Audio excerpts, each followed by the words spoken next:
Bienvenidos jóvenes a esta clase de lenguaje donde vamos a hablar de la infografía.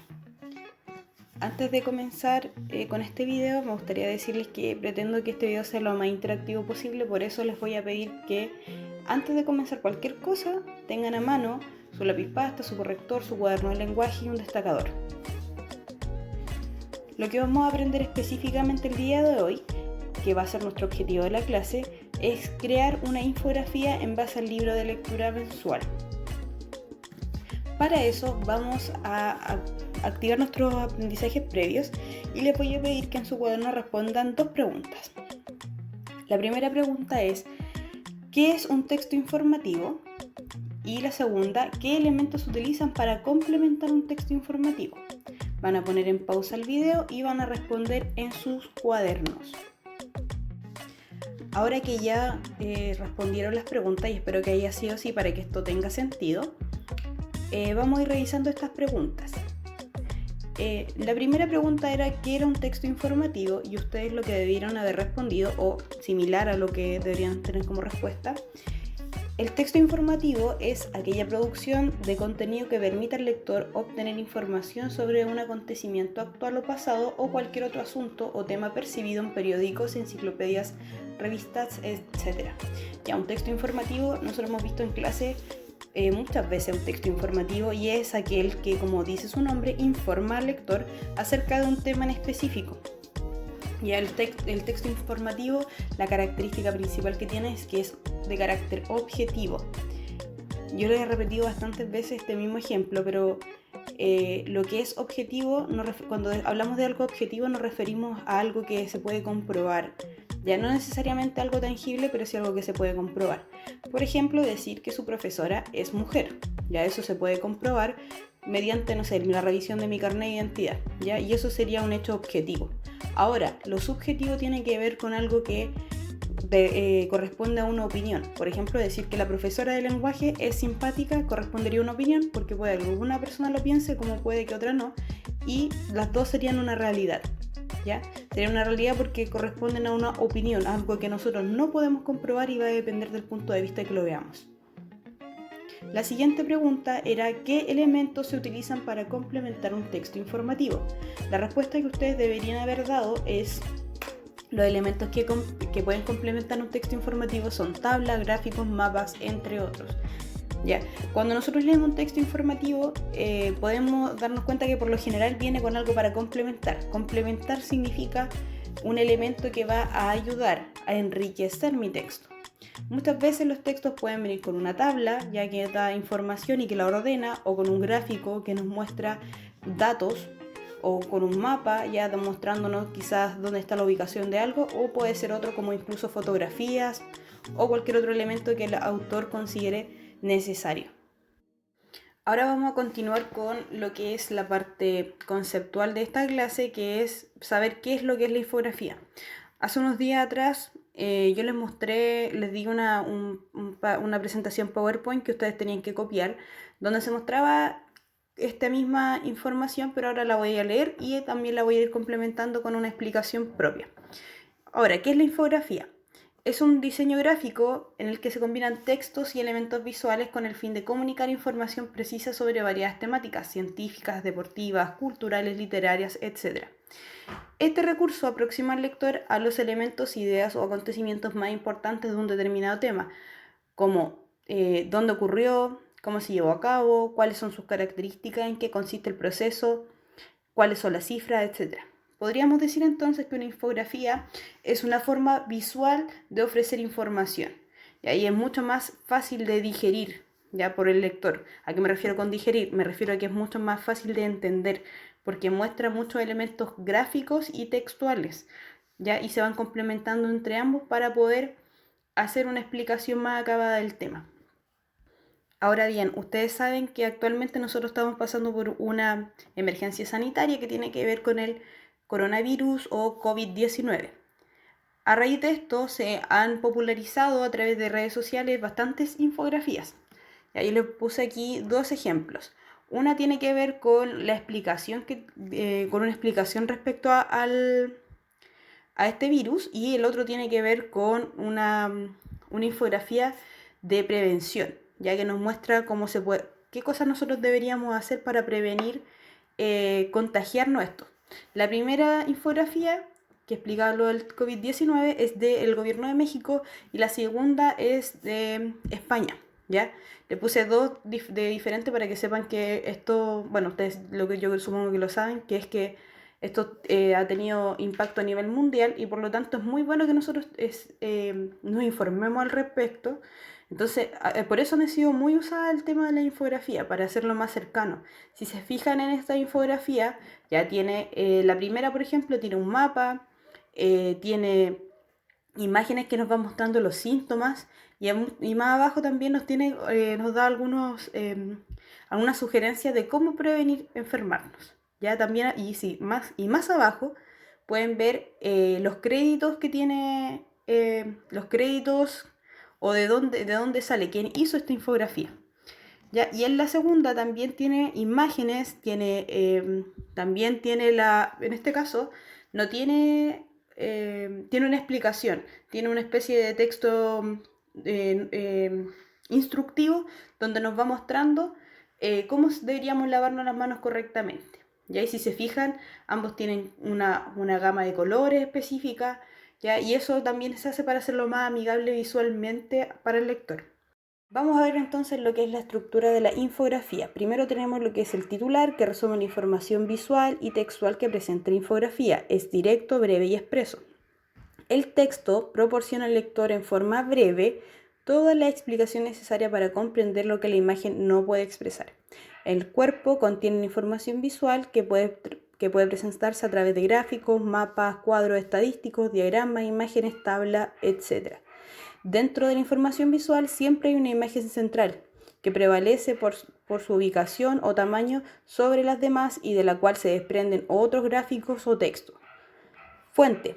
La fuente indica de dónde se ha obtenido la información que se presenta en la infografía. Y el crédito señala el nombre del autor o autores de la infografía, tanto en cuanto al diseño como a la investigación. Ahora, también es importante considerar que es recomendable indicar que la fuente y el crédito de la infografía tienen una tipografía de menor tamaño y una ubicación que no distraiga la atención del lector. Tipografía vendría a ser el tamaño y el tipo de letra. Vamos a ver en este ejemplo que habla acerca de lo que es la naranja, dice. Entonces tenemos la primera parte, dice el titular, ya que me dicen letras bien grandes de qué se habla en esta infografía. Ya el encabezado, que vendría a ser una especie de subtítulo que tiene que ser siempre bien atractivo y que tiene que ver con lo que va a decir mi infografía. En este caso dice, llegó para quedarse. Posteriormente tenemos el texto, ya que nos explica de qué se está hablando. El cuerpo, que en este caso hay dos imágenes centrales, una que es un mapa y la otra que es un gráfico que tiene forma de naranja. Y ahí también podemos ver que la infografía por lo general tiene que ser algo bastante creativo, ¿ya? Y también tenemos el crédito, y si se fijan en aquí, el crédito apenas se ve, ¿ya? Y dentro bueno, también tiene la fuente. La fuente, chiquillos, es muy importante al momento de hacer una infografía, porque cualquiera podría hacer una infografía sin ningún tipo de fuente y no sabríamos si es que la información que ahí se está mostrando es real, si es que yo la puedo comprobar. Entonces, si por ejemplo la fuente es, no sé, yo misma, por ejemplo, una profesora, y estoy hablando, no sé, de matemáticas, lo más seguro es que esa información no pueda ser creíble, ya que yo no tengo la expertise para poder hablar de ese tema, ¿ya? O si no soy tan reconocida, tal vez a una persona no le va a hacer sentido que yo esté hablando de ese tema. Por lo general, las fuentes o los créditos tienen que ver con investigaciones que se están haciendo respecto al tema del cual se habla en infografía. Posteriormente vamos a ver algunos ejemplos. Les puse aquí una infografía de Mafalda que se hizo por la conmemoración de sus 50 años, donde nos muestra los personajes. Y hay otro tipo de información. También les puse la infografía de Garfield, donde también nos pone como la evolución en cuanto al diseño de Garfield, los personajes y bien grande y ahí bien destacado la imagen de este personaje. Entonces ahora, chicos, vamos al tema que nos convoca y el más importante de hoy, que es cómo se va a evaluar el libro de lectura mensual. A partir de lo que hemos aprendido el día de hoy, ustedes van a crear una infografía del libro que les tocó. Y en esta infografía yo quiero que ustedes muestren primero el título del libro y algún encabezado creativo, que eso lo voy a dejar a criterio de ustedes. Necesito que también en su infografía presenten los personajes del libro, los datos del autor, algún tipo de dato curioso, una línea cronológica que tenga al menos 6 hechos relevantes, 6 hechos relevantes que hayan pasado en el texto. También un comentario, ya que vendría a ser como qué piensan ustedes acerca del libro. Yo después les voy a dar una pregunta o hacia dónde lo podrían enfocar ese comentario, pero también se los dejo a criterio de ustedes, si ustedes quieren poner qué opinan respecto al libro, o si también quieren tal vez hacer algún tipo de reflexión respecto al libro. ¿Ya? Eso sí, que no sea en menos de 6 líneas, ¿ya? Y por último también las fuentes consultadas, que en este caso las fuentes consultadas van a ser de donde ustedes saquen todos estos datos, ¿ya? Porque por ejemplo lo que son los personajes, la línea cronológica, esas cosas ustedes las pueden sacar del mismo libro. Pero en el caso por ejemplo de los datos del autor o datos curiosos del libro, ya eso lo van a tener que sacar de internet, y la idea es que pongan la fuente. O sea, el link, por ejemplo, si es que lo buscaron en internet, me ponen el link de donde lo sacaron. Ahora les voy a mostrar cómo podrían ustedes organizar toda esta información. Tenemos primero entonces la primera manera en la que ustedes podrían organizarlo, que es poner el título bien arriba, ¿cierto? Los personajes a un costado, los datos del autor, los curiosos comentarios, la línea cronológica abajo, y si se fijan bien abajito y bien chiquitito lo que es el autor y las fuentes. Ya después tienen el segundo, que también tiene los mismos elementos, pero si se fijan está ordenado de otra manera. Y ahora vamos a ver algunos ejemplos de infografías que están hechas a mano, porque a mí lo que me importa es que la infografía de ustedes esté hecha a mano. Bueno, también la pueden hacer digital, pero eso lo voy a detallar un poquito más adelante. En este caso, unos jóvenes hicieron una infografía respecto al libro La vida es sueño. Ya entonces pusieron La vida es sueño en el primer ejemplo y el autor. Y es muy similar a lo que yo les pido. ¿Ya? Si se fijan, está complementado con distintos gráficas, ¿ya? Y con dibujos. Ustedes lo pueden hacer tanto con dibujos como con imágenes impresas. Ya mientras esté limpio, ordenado, no hay problema. Y el segundo lo mismo, y ahí abajo también, si se fijan en esta segunda imagen, abajito hay una línea cronológica, es similar a lo que yo les pido. Si les queda más ordenada, la pueden ir complementando, ojalá les quedara más ordenada que esta, ¿ya? Y la pueden ir complementando con algún dibujo. Y ahora chicos, si ustedes me preguntan qué materiales pueden utilizar para hacer esta infografía del libro, pueden usar, si en el caso que ustedes quieran blog, por ejemplo, idealmente que el tamaño sea de 2 hojas de blog pegadas. Si ustedes quieren utilizar hojas blancas, de esas con las que uno imprime, hojas tamaño carta o tamaño oficio, utilizar 4 hojas, por ejemplo, de tamaño carta. En el caso si no tienen ninguna de las otras dos opciones, pueden usar hojas de cuaderno, también lo pueden hacer, pero ahí tendrían que pagar 6 hojas más o menos para que quede un tamaño considerable. Y si lo van a hacer en cartulina, un pliego de cartulina. ¿Puede ser un poco más pequeño? Sí, puede ser un poco más pequeño. Todos estos materiales y todos los tamaños son sugeridos. La idea es que no sea, por ejemplo, el tamaño de una hoja de cuaderno, eso sería muy pequeño, ¿ya? Les vuelvo a decir, todas estas opciones son sugeridas. Usted puede usar cualquiera, no es necesario que use las 4. Si quiere combinar también se puede, ¿ya? Es un trabajo en cuanto a los materiales bastante libre, y la idea es que lo complementen con otras cosas como plumones, lápices de colores, etc. Y lo otro es que también si usted tiene la habilidad y el conocimiento, también lo puede hacer en formato digital. También lo dejo a libre elección.